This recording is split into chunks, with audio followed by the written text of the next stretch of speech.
ஒரு கிராமத்துல கரந்தின்னு ஒரு மனிதர் வாழ்ந்துட்டு இருக்காரு.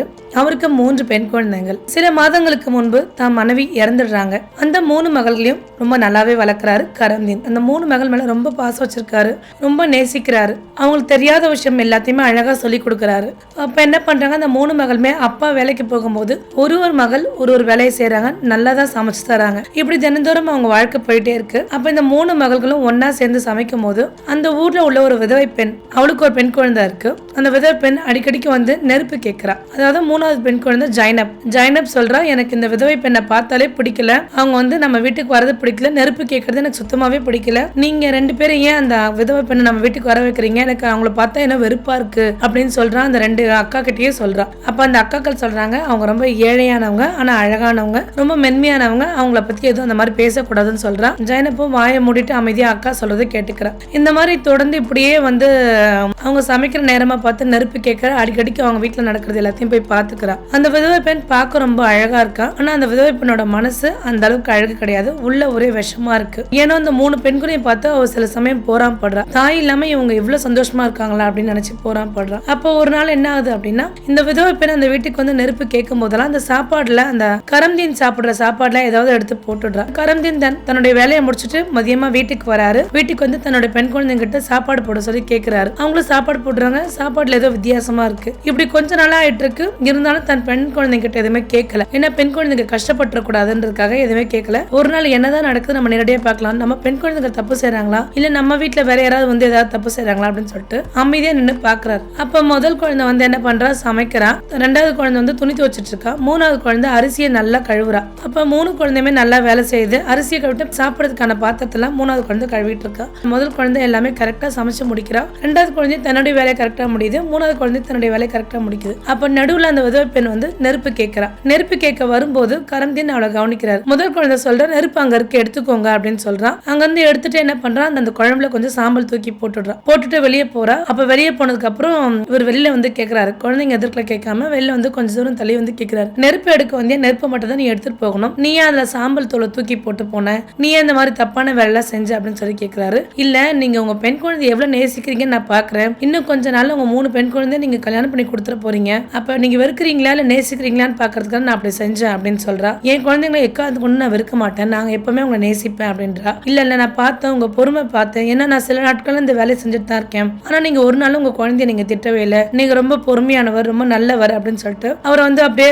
மயக்கிற மாதிரி பேசுறா. உங்களை மாதிரி ஒரு நல்ல நபர் இந்த உலகத்திலே இல்ல, உங்களை மாதிரி ஒருத்தர் நான் கல்யாணம் பண்ணிட்டு வாழ்க்கை நல்லா இருந்திருக்கும்னு சொல்றா. ஏன்னா அந்த விதவை பெண் மேல ஒரு ஆசை ஏற்படுது அவருக்கு. கொஞ்ச நாள் போகுது. கொஞ்ச நாள் கழிச்சு தன் 3 மகள்கிட்டையும் கேட்கிறா, இந்த விதவை பெண்ணை நான் திருமணம் செஞ்சுக்கிட்டோமா சொல்லி கேட்கிறா. அவங்களும் அப்பாவோட ஆசையை கண்டிப்பா நிறைவேற்றணும்னு நினைக்கிறாங்க. அப்பா கண்டிப்பா நீங்க கல்யாணம் பண்ணிக்கோங்க அப்படின்றாங்க. அவரும் கல்யாணம் பண்ணிக்கிறா. தன் மகளோட அந்த வீட்டுக்கு வரா. அவ கல்யாணம் பண்ணிட்டு எப்பவும் போல இந்த 3 பெண்கள் தன்னுடைய வேலையை செஞ்சுட்டு தான் இருக்காங்க. இருந்தாலும் வேலையை அதிகமா செய்ய சொல்றா. அந்த குழந்தைங்க செஞ்சுட்டு தான் இருக்காங்க. ஜைனப்கா வந்தது சுத்தமாவே பிடிக்கல. ஏற்கனவே ஜைனப்க்கு அவளை பார்த்தா பிடிக்கவே பிடிக்காது. இப்ப இன்னும் அந்த 3 குழந்தையுமே கொடுமைப்படுத்த ஆரம்பிச்சா ஜைனப்க்கு ஒரே எரிச்சலா இருக்கு. அப்போ சொல்ற, அக்கா நான் சொன்னல அந்த பொண்ணை சேர்க்காதுன்னு சொன்னல, இன்னைக்கு பாரு நமக்கே அவ சித்தியா வந்து நம்மளை கொடுமைப்படுத்திட்டு இருக்கா அப்படின்றா. அந்த விதவை பெண் அந்த 3 குழந்தைகளுக்குமே சாப்பாடு 3 வேளை போடுறத ஒரு வேலையை அப்படியே கம்மி பண்ணிட்டே வரா. அந்த 3 குழந்தைகளுக்குமே பசி அதிகமா எடுக்குது. இன்னும் நல்லா வீட்டுல வேலை எல்லாம் செய்யறாங்க, ஆனாலும் அவங்களுக்கு போதுமான சாப்பாடு பத்தல. சரி விடு ஜைனப், நமக்கு ஏதாவது ஒரு கடவுள் ஏதாவது ஒரு வழியை காமிப்பாரு அப்படின்றாங்க.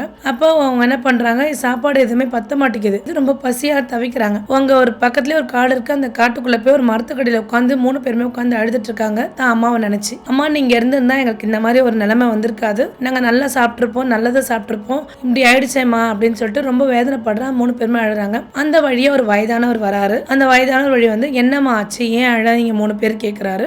இல்லங்க ஐயா, அங்க நடந்த விஷயத்தை எல்லாத்தையுமே சொல்றாங்க. சொன்ன உடனே அவ்வளவுதானம்மா, அந்த குடிசையில நான் தினந்தோறும் வந்து நமாஸ் பண்ணுவேன், அங்க பக்கத்துல ஒரு மாதுளை மரம் இருக்கு, அந்த மாதுளை மரம் எப்பவுமே பழம் தரும், உங்களுக்கு எப்பெல்லாம் பசியா இருக்கோ அப்பெல்லாம் நீங்க வந்து அங்க சாப்பிட்டுக்கலாம் அப்படின்றாங்க. சரின்னு சொல்லிட்டு என்ன பண்றாங்க, அந்த குடிசை பக்கமா போறாங்க. அந்த மாதுளை மரத்தை காமிக்கிறாங்க. இவங்களும் தினந்தோறும் என்ன பண்றாங்க, அந்த மாதுளை மரத்தை வந்து சாப்பிடுறாங்க. அப்ப அந்த விதவை பெண் பாக்குறா, இவங்களுக்கு நம்ம சாப்பாடே போடுறது இல்ல, ஆனாலும் இவங்க போக போக போக இறைச்சி போய் நோய்வாய்ப்பட்டு இறந்து போவாங்கன்னு பார்த்தா இவங்க ரொம்ப அழகாவே இருக்காங்களே எப்படி அப்படின்னு சொல்லிட்டு தான் மகட்ட கேட்கிறா. இவங்களை பின்தொடர்ந்து என்ன நடக்குதுன்னு போய் பாரு அப்படின்னு சொல்றா. சரின்னு சொல்லிட்டு என்ன பண்றாங்க, அந்த மகளும் பின்தொடர்ந்து பாக்குறா. அப்ப இவங்களை பின்தொடர்ந்து போகும்போது என்ன பண்றா, ஜைனப் அந்த சித்தி மகளை பாத்துடுறா. ஜைனப் அந்த விதவையோட மகளை பாத்துடுறா. நீ ஏன் எங்க பின்னாடி வர, உங்க அம்மா வந்ததே எங்க வாழ்க்கையே நிம்மதி இல்லாம போயிடுச்சு, நீ எங்க கூட வராத அப்படின்னு சொல்லி திட்டுறா. அப்ப ஜைனப்போட அக்காக்கெல்லாம் சொல்றாங்க, அந்த மாதிரிலாம் பேசாத, நீ வாமான்னு சொல்லிட்டு அவளையும் கூட்டிட்டு போய் மாதுளை பழத்தெல்லாம் பறிச்சு கொடுக்குறாங்க, சாப்பிடுன்னு சொல்லி சொல்றாங்க. இவங்க மாதுளை பழத்தை சாப்பிடுறாங்க. அந்த சித்தி மகள் என்ன பண்றா, தன்னுடைய அம்மா கிட்ட போய் சொல்றான், அம்மா அந்த காட்டுக்கு நடுவுல ஒரு பக்கத்துல ஒரு குடிசை இருக்கு, குடிசைக்கு பக்கத்துல ஒரு மாதுளை மரம் இருக்கு, அதுல மாதுளை மரத்துல நிறைய பழங்கள் இருக்கு, இவங்க அதை சாப்பிட்டுதான் உயிர் வாழ்றாங்க அப்படின்றா. அப்ப அவங்க சித்திக்காரிக்கு இவங்க எப்படியாவது சாப்பாடு இல்லாம இறந்து போங்கன்னு பார்த்தா மாதுளை பழம் சாப்பிட்டு அழகா இருக்காங்களா, அதுக்கு ஏதாவது ஒரு சதி பண்ணணும்னு மனசுக்கு நினைக்கிறா. தன் கணவர் வரதுக்கு முன்னாடி என்ன பண்றா, ஒரே படுத்துட்டு அழுகுறா. என்ன ஆச்சு அப்படின்னு சொல்லிட்டு தன் கணவர் கேட்கிறார். இல்லைங்க, எனக்கு ஒரே தலைவலிக்குது, இந்த தலைவலி கிட்டத்தட்ட பல வருஷமாவே இருக்கு அப்படின்றா. இந்த தலைவலிக்கு நம்ம மருத்துவரை போய் பார்க்கலாம் அப்படின்னு சொல்லிட்டு கூப்பிடுறா. இல்லைங்க, இந்த தலைவலிக்கு மருந்து எனக்கு என்னன்னு தெரியும், ஆனா அது யார்கிட்ட கேட்கறதா எனக்கு தெரியல அப்படின்றா. நீயே யார்கிட்ட கேட்கறன்னு தெரியல, நீ என்கிட்டயே கேட்கலாம், உனக்கு எவ்வளவு வேணாலும் நான் பணம் செலவு பண்ணுவேன், கண்டிப்பா உனக்கு எல்லாத்தையும் நான் செய்வேன், என்னன்னு சொல்லு அப்படின்றா. இல்லைங்க, நம்ம காட்டுக்கு நடுவுல ஒரு மாதுளை மரம் இருக்கு, அதுல நிறைய பழம் இருக்கு, அந்த மாதுளை மரத்தோட வேற தண்ணியில போட்டு கொதிக்க வச்சு அந்த தண்ணியில என்னோட தலைய உத்தரம் கொடுத்தா அந்த தலைவலி சரியாடும் அப்படின்னு சொல்றா. அதுக்கு என்ன, கண்டிப்பா செஞ்சுட்டேன்னு சொல்லிட்டு அந்த கணவராகிய கரம்தீன் என்ன பண்றாரு, ஊர் மக்கள் ஒரு 4 பேர் கூப்பிடுறாரு. ஊர் மக்கள்ல வேலையாட்கள் இருப்பாங்க இல்லையா, அந்த வேலையாட்களை கூப்பிடுறாரு. கூப்பிட்டு இந்த மரத்தை வேரோட வெட்டிட்டு வாங்கன்னு சொல்லிட்டு ஒரு சில பேருக்கு பணம் தராரு. அவங்களும் என்ன பண்றாங்க, அந்த மரத்தை வேரோட விட்டு வந்து தராங்க. அந்த வேரை காய வச்சு என்ன பண்றாரு, ஒரு கொதிக்க வச்சு அந்த பெண் தலைவலிக்கு ஒத்தனை மாதிரி போடுறாங்க. மறுநாள் என்ன பண்றாங்க, காட்டுக்கு போறாங்க. அங்க மரத்தையே காணோம். அந்த 3 அக்கா தங்கச்சிங்களுமே அழறாங்க. நம்ம சித்தி சாப்பிட தராம இருந்தாங்க, நம்ம இந்த மாதிரி ஏதோ இந்த மரத்தால சாப்பிட்டு இருந்தோம், இப்ப அதுவும் போச்சே அப்படின்றா. அப்ப ஜைனப் அவ சித்தி மக மேல ரொம்ப கோவருது. பாத்தி அக்கா, நான் அப்பவே வராதன்னு அந்த பொண்ணை இது பண்ணாதன்னு சொன்னேன், நீதான் வான் கூட்டிட்டு போனேன், ஆனா இப்ப பத்தியா நமக்கே சாப்பாடு எல்லாம் செஞ்சுட்டு அப்படின்னு சொல்லிட்டு ஜைனப் ரொம்ப கோவம் வருது. ஜைனப் ரொம்ப புத்திசாலி பண்ணாவே இருக்கா அந்த 3 பேர்லயுமே. அப்ப ரொம்ப கோவப்படுற 3 பேருமே அக்கா தங்கச்சி உட்காந்து அழறாங்க, பசியால ரொம்ப அழறாங்க. மறுபடியும் அந்த பாபாஜி வராரு. ஏமா அழறீங்கன்னா, அந்த மரத்தை காணும்னு சொல்லிட்டு அழறாங்க. சரி, நீங்க கவலைப்படாதீங்க அவ்வளவுதானு சொல்லிட்டு என்ன பண்றாரு, தான் கையால ஒரு இடத்துல சும்மா ஒரு ஓட்டை மாதிரி போடுறாரு. அந்த இடத்துல ஒரு குளம் மாதிரி ஆகுது. அந்த குளம் முழுவதும் பாலா இருக்கு. உங்களுக்கு எப்பெல்லாம் பசிக்குது அந்த குளத்துல நீங்க ஒரு பானை எடுத்துருவாங்க, பானை எடுத்துட்டு வந்து நீங்க பாலை குடிச்சுக்கோங்க அப்படின்னு சொல்றா. மறுபடியும் என்ன பண்றா, தினந்தோறும் வராங்க, தினந்தோறும் அந்த பால் குடிச்சிட்டு வராங்க. மறுபடியும் சித்திக்கே ஒரு டவுட் வருது, என்னடா இது, எங்களுக்கு நம்ம சாப்பாடு கம்மியா தானே போடுறோம், ஆனா இதுங்க இன்னும் சாகாமலே இருக்கு, இன்னும் நல்ல தேஜஸோட தானே வராங்க இவங்க அப்படின்னு நினைக்கிறா. மறுபடியும் தான் மகளை அழைக்கிறா. இவங்க என்ன பண்றாங்க, இவங்களை பின்பற்றி பாருன்னு சொல்றா. அப்ப அந்த மக பின்னாடி வரத ஜைனப் பார்த்துடுறா. நீங்க இப்ப எதுக்கு வர அப்படின்னு சொல்றா. ஜைனப்போட அக்காக்கள், விட்டுரு ஜைனப், இதை விட்டுடு அப்படின்னு சொல்லிட்டு அந்த குளத்துல இருந்து பால் எடுத்து அந்த குழந்தைக்கு தராங்க. உங்க அம்மா எங்க வாழ்க்கையில வந்ததால அங்க சாப்பாட்டுக்கே திண்டாட வேண்டியதா இருக்கு, இதையும் போய் சொல்லிடாதுன்னு சொல்லிட்டு ஜைனப் அந்த சித்தி மகளுக்கு பால் தரா. சரின்னு அந்த குழந்தை சொல்லுது. ஆனா அந்த குழந்தை பால் குடிச்சிட்டு மறுபடியும் போய் தன் தாய் கிட்ட சொல்லுது, அம்மா இந்த மாதிரி ஒரு பால் குளம் இருக்கு, அந்த பால் குளத்துல இருந்து அவங்க பால் எடுத்து குடிக்கிறாங்க அப்படின்னு சொல்றா. மறுபடியும் ஒரு திட்டா தான் கணவர்கிட்ட பேசாம ஊர்ல உள்ள வேலையாட்களுக்கு கூப்பிடுறா. வேலையாட்களுக்கு கூப்பிட்டுட்டு இந்த காட்டுக்கு நடுவுல ஒரு பால் குளம் இருக்கு, அந்த பால் குளத்தை என்ன பண்ணுங்க, எல்லா பாலையும் எடுத்துட்டு தண்ணி நிரப்புங்க, தண்ணி நிரப்பிட்டு மண்ணு போட்டு மூடிடுங்க அப்படின்னு சொல்றா. அந்த ஊர் மக்களுக்கு உங்களுக்கு எவ்வளவு வேணாலும் நான் பணம் தரேன், எவ்வளவு சீக்கிரமா செய்யணுமோ செய்யுங்க அப்படின்னு சொல்றா. அவங்களும் பணத்துக்காக கண்டிப்பா நாங்க செய்யறோம்ன்றா. இப்ப இந்த பால் குளமும் போட்டு மூடிடுறாங்க. அடுத்த நாள் மறுபடியும் அவங்க குளத்தை தேடி வராங்க. அந்த குளமே அங்க காணும். மறுபடியும் உட்காந்து அழறாங்க. என்னடா, நம்ம ஒரு முயற்சி பண்ணாலும் ஒரு முயற்சி நம்ம தோல்வி அடைஞ்சிட்டே இருக்குமே, நம்ம வாழ்க்கை இப்படியேதான் போயிடுமோன்னு சொல்லிட்டு இருக்காங்க. மறுபடியும் அந்த விதவை பெண் என்ன பண்றா, இன்னொரு திட்டம் தீட்டுறா. இவங்களை எப்படியாவது நம்ம சாகடிச்சிடணும் அப்படின்னு நினைக்கிறா. மறுபடியும் கணவர்கிட்ட சொல்ற, எனக்கு ரொம்ப தலை வலிச்சுட்டே இருக்கு, என்னால முடியவே இல்லை அப்படின்றா. அதுக்கு என்ன, உனக்கு எவ்வளவு செலவானாலும் நான் செலவு பண்ணுவேன், என்ன வேணும், என் அன்பு மனைவிக்கு நான் என்ன வேணாலும் செய்வேன் அப்படின்னு சொல்றாரு. இல்ல, ஒரு பெரிய விஷயம் செய்யணும், ஆனா நீங்க அதை செய்ய மாட்டீங்க அப்படின்னு சொல்லிட்டு அந்த மனைவி சொல்றா. என்ன விஷயம், உனக்காக எந்த விஷயமானாலும் செய்வேன், எவ்வளவு பணம் வேணாலும் செலவழிப்பேன் அப்படின்றா. அப்படியா, கண்டிப்பா செய்வீங்களா அப்படின்னா, கண்டிப்பா செய்வேன், நீ சொல்லு அப்படின்னு அந்த கணவர் கரம்தீன் கேட்கிறாரு. அப்ப அந்த விதவை பெண் சொல்றா, எனக்கு உங்க 3 மகளோட கை காலோட ரத்தம் வேணும், அந்த ரத்தத்தை என் உள்ளங்கால தேய்ச்சிக்கிட்டேன் அப்படின்னா எனக்கு இந்த தலைவலி எப்பவுமே வரவே வராது அப்படின்றா. அவனுக்கு அந்த விஷயம் கேட்டோடனே கண்ணந்து கண்ணீரா வருது. ரொம்ப வேதனைப்படுறாரு. ஐயோ, நம்ம 3 மகளுமே நம்ம ரொம்ப நேசிச்சோமே, நம்ம மகளோட கை கால உள்ள ரத்தத்தை கேட்கிறாள் இவ அப்படின்றா. சரி, நான் எடுத்துட்டு வரேன்னு சொல்லிட்டு என்ன பண்றா, தன் மகனை தேடிட்டு கரம்தீன் போறாரு. கரம்தீன் எல்லா இடத்தையும் தேடுறாரு, மகள் காணோம். சரி, எதுக்கும் முதல் மனைவியை புதைச்ச இடத்துக்கு போறார். பிள்ளைங்க 3 பேருமே அங்க உட்காந்து அழுதுட்டு இருக்காங்க. அதை பார்த்த உடனே தன் தந்தைக்கு கண்ணுல இருந்து தண்ணீர் வருது. ஏன்டா 3 பேர் அழுறீங்க, உங்களுக்கு நான் இருக்கேன் அப்படின்னு சொல்றா. நான் இருக்கேன்னு சொல்லிட்டு என்ன பண்றாரு, அவருக்கு அங்கேயே ஒரு அடுப்பு மூட்டி நல்லா சமைச்சு தராரு. நானும் உங்க கூட இருக்கேன்னு சொல்லிட்டு என்ன பண்றாரு, அந்த குழந்தைங்களுக்கு நல்லா வயிறு ஃபுல்லா சாப்பாடு போடுறாரு. சாப்பிட்டு நானும் உங்க கூட தூங்குறேன்னு சொல்லிட்டு நல்லபடியா தூங்க வைக்கிறாரு. அந்த 3 குழந்தையும் மனம் இல்லாம ஒரு காட்டுல விட்டுட்டு போயிடுறாரு. தான் மனைவி கேட்டதுக்காக என்ன பண்றாரு, அங்க உள்ள ஒரு மானை அடிச்சு அந்த மானோட ரத்தத்தை கொண்டு போய் கொடுக்குறாரு.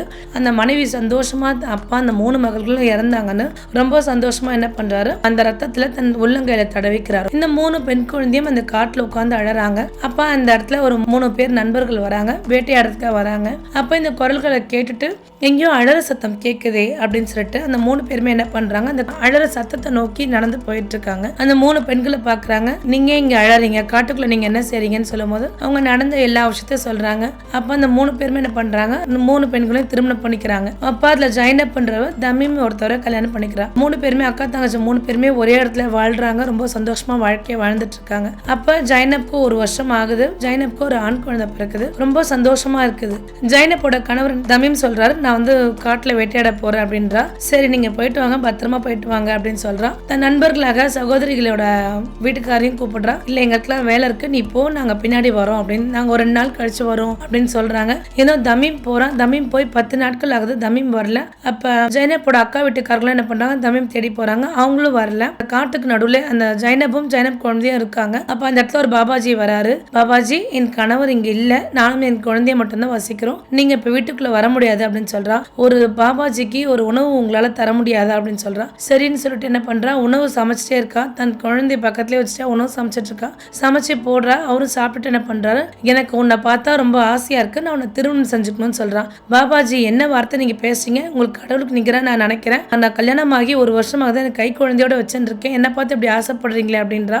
இல்ல, என்னை திருமணம் பண்ணிக்கணும், நான் ஒரு காலமா என் கணவர் தமீம் தவிர்த்து நான் யாரையும் மனசளவு கூட நினைக்க மாட்டேன் அப்படின்னு சொல்றா. என்ன கல்யாணம் பண்ணிக்க மாட்டேன்னு அந்த பாபாஜி கேட்கிறாரு. கண்டிப்பா உங்களை ஒரு காலமா நான் கல்யாணம் பண்ணிக்க மாட்டேன்னு ஜைனப் சொல்றா. ஜைனப் சொன்னே அந்த பாபாஜி கோவம் அடைஞ்சு அந்த ஜைனப் ஒரு மந்திரம் சொல்றாரு. ஜைனப் வந்து ஒரு நாயா மாறிடுறா. அந்த நாயா மாறி அந்த காட்டுக்கு நடுவில் கூட்டிட்டு போயிடாரு. குழந்தை அங்க தனியாவே இருக்கு.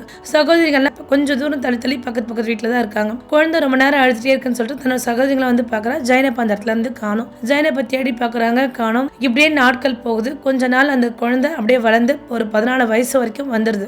அந்த குழந்தைங்களை ஜைனப்போட சகோதரிகள் தான் நல்லபடியா வளர்க்குறாங்க. அப்ப அந்த குழந்தை வந்து தன்னோட பெரியம்மா கிட்ட கேட்குது, என்னோட அம்மா எங்க இருக்காங்கன்னா, அப்ப இந்த நடந்த கதையெல்லாம் அந்த குழந்தை கிட்ட சொல்றாங்க. கண்டிப்பா நான் எங்க அம்மாவை தேடி கண்டுபிடிப்பேன்னு அந்த குழந்தை சொல்லுது.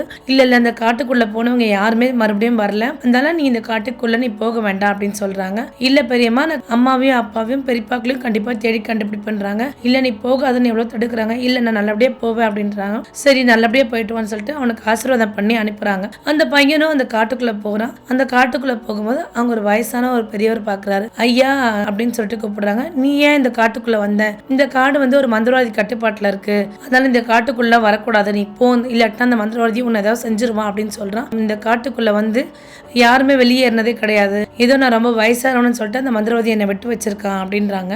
அப்புறம் அந்த வயசானவர்கிட்ட சொல்றாங்க, இந்த மாதிரி என்னோட அம்மாவும் அப்பாவும் இந்த காட்டுக்குள்ள வந்திருக்காங்க, ரொம்ப வருஷம் ஆகுது, நான் குழந்தையா இருக்கும் போது அவங்க கூட்டிட்டு போனாங்க அப்படின்னா அந்த மந்திரவாதியோட செயல் தான், அவங்கள வந்து கல்லாக்கி வச்சிருப்பான், யாரெல்லாம் இந்த காட்டுக்கு வராங்களோ வேட்டையாட வராங்களோ அவங்களாம் அந்த மந்திரவாதி கல்லாக்கி வச்சிருப்பான், அப்போ அப்பாவும் பெரியப்பாக்களும் அவன் கல்லாக்கி தான் வச்சிருப்பான் அப்படின்னு சொல்றாங்க. நான் அவங்களை எப்படியாவது மீட்கணும் அப்படின்னா இல்ல அது சாதாரண விஷயம் கிடையாது, தயவு செய்து இந்த காட்டை விட்டு போன்றாங்க. இல்ல நீங்க எனக்கு சின்ன வயசுல இருந்து நான் எங்க அம்மா அப்பா எல்லாம் பார்க்காம இருந்தேன், எங்க அப்பாவை தேடுற பண்ணில தான் என் பெரியப்பாக்கள் வந்தாங்க, அவங்களும் இங்க மாட்டிக்கிட்டாங்க, அவங்க எல்லாரையும் நான் காப்பாற்றணும், எனக்கு உதவுங்க அப்படின்றா. சரி நான் உதவுறேன்னு சொல்றேன். அந்த மந்திரவாதி இந்த காட்டை சுத்தி வரும்போது இந்த பையனை பார்க்கறான். யார் அந்த பையன் புதுசா இருக்கானே அப்படின்னா, ஐயா இவன் என்னுடைய பேரன், உங்களுக்கு தேவையான உதவி எல்லாம் செய்வான் ஐயா அப்படின்றாங்க. சரி இருக்கட்டும் சொல்லிட்டு போறாங்க.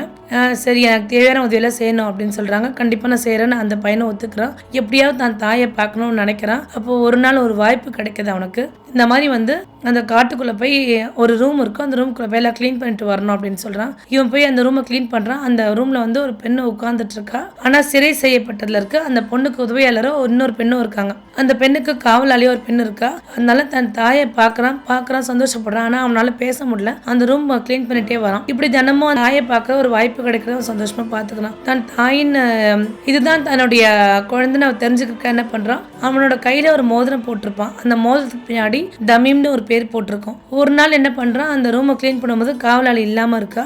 அப்ப தினமும் பூச்செண்டு அந்த இடத்துல வைக்கணும். அவளுக்கு வந்து தினமும் பூச்செண்டு கொண்டு போய் வைக்கணும். அந்த பையனோட வேலையா இருந்தது. அப்ப அந்த பூச்செண்டுக்குள்ள அந்த மோதிரத்தை போட்டு பாக்குறா. மோதிரத்தை போட்டோடனே அந்த மோதிரத்தை பார்த்த உடனே அவனுக்கு ஏதோ ஒரு விஷயம் தெரியுது. தன்னுடைய குழந்தைன்னு அவன் நினைக்கிறான். அப்ப அவன் சொல்ல வரான், இந்த மாதிரி நீங்க வந்து மந்திரவாதியோட கல்யாணத்துக்கு சம்மதிங்க, அவன் உயிர் எப்படி போகும்னு தெரிஞ்சுக்கோங்க அப்படின்னு சொல்றா. சரின்னு என்ன பண்றா, கொஞ்ச நாள் என்ன பண்றா, ஆசை வார்த்தை மாதிரி பேசி ஜைனப் வந்து நான் உங்களை திருமணம் பண்ணிக்கிறேன் அப்படின்னு வந்து ரொம்ப சந்தோஷமா சொல்றான். மந்திரவாதிக்கு ரொம்ப சந்தோஷம்.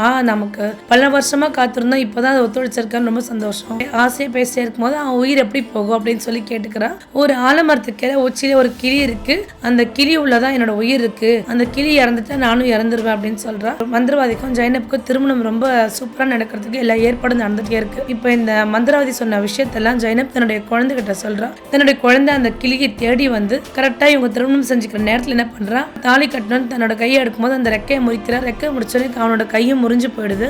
கை முறிஞ்ச உடனே அவன் ஏதோ மந்திரம் சொல்ல வர, மந்திரம் சொல்லக்கூடாதுன்றதுனால அந்த கிளியோட தலையை முறிச்சிடறா. தலையை முறிச்சுன்னா அந்த மந்திரவாதியும் இறந்துடுறான். இறந்த உடனே அங்க கல்லாகிய எல்லா மக்களும் வந்துடுறாங்க. அவன் நிறைய பேரை கல்லாக்கி வச்சிருக்கான்ல, எல்லாருமே உயிரோட வந்துடுறாங்க. எல்லாருக்குமே ஒரே சந்தோஷம். நல்லபடியா அவ தாய் தந்தையர் எல்லாருமே கூட்டிட்டு வரா. அது மட்டும் இல்லாம அங்க பாத்தீங்க அப்படின்னா ஜைனப்போட தந்தையும் அங்க இருக்காரு. அவங்க எல்லாரையும் மீட்டு கொண்டு ஒரு அங்க இருக்க கிராமத்துக்கு வர. அவன் கிராமத்துக்கு வந்த உடனே எல்லாம் தன்னுடைய கணவர்ல பார்த்தோன்னே ஒரே சந்தோஷம். அந்த குழந்தைய ரொம்ப பாராட்டுறாங்க. நீ சொன்னபடியே செஞ்சுட்டேன், நல்லபடியா எங்களோட கணவர்லாம் கொண்டு வந்துட்டேன், உன்னோட தாய் தந்தையரும் நல்லபடியா காப்பாத்திட்டேன், அது மட்டும் இல்லாம உன்னோட தாத்தாவும் நீ காப்பாத்திருக்க அப்படின்றாங்க. அப்ப அந்த 3 சகோதரிகளுமே கேக்குறாங்க, அப்பா நீங்க எப்படி இங்க வந்து மாட்டினீங்கன்னா, காட்டுக்குள்ள வரும்போது நீ ஒண்ணு என்ன கல்லாக்கி வச்சிருக்கான் அப்படின்றாங்க. சரிப்பா சித்தி என்ன ஆச்சுன்னா, அவங்களுக்கு செஞ்ச கொடுமையில அவ பெரிய தோல் நோய் வந்து ரொம்ப கொடூரமா இறந்தா அவ அப்படின்னு சொல்றாங்க. சரி போனது போகட்டும்ப்பா, இனி வாங்க எங்க கூடயே இருங்க அப்படின்றாங்க. நல்லபடியா தன் 3 மகளோட பேர குழந்தையோட ரொம்ப சந்தோஷமா இருக்காரு. இப்ப எல்லாருமே அவங்க வாழ்க்கைய ரொம்ப சந்தோஷமா வாழ்றாங்க. பல துன்பங்களுக்கு அப்புறம் இப்ப அவங்க வாழ்க்கையிலும் ஒரு இன்பம் வந்திருக்கு. எல்லாரும் இப்ப அவங்க கணவரோட ரொம்ப இப்ப சந்தோஷமா வாழ்றதுக்கு ஒரு நல்ல வாய்ப்பா அந்த குழந்தை உருவாக்கி கொடுத்திருக்காங்க. இந்த கதை எப்படி இருக்குன்னு கமெண்ட்ல சொல்லுங்க. மீண்டும் ஒரு நல்ல வீடியோவில் சந்திக்கிறேன். Bye bye.